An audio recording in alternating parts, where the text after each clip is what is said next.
Scan to unlock Sovi and ace your tests.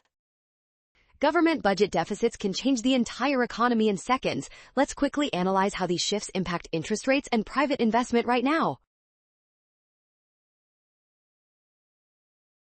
An increase in the government's budget deficit means the government must borrow more money to cover its spending. This action significantly increases the overall demand for loanable funds in the market. This higher demand for funds results in an increase in the real interest rate. When the government competes for capital, the price of borrowing money naturally climbs for everyone else too. Rising borrowing costs decrease private investment by making business projects more expensive. This confirms that option A is the correct choice. Well done! Scan the code. You can learn better with Sovi. Avoid a rush by checking signs. Always trust the given steps for success.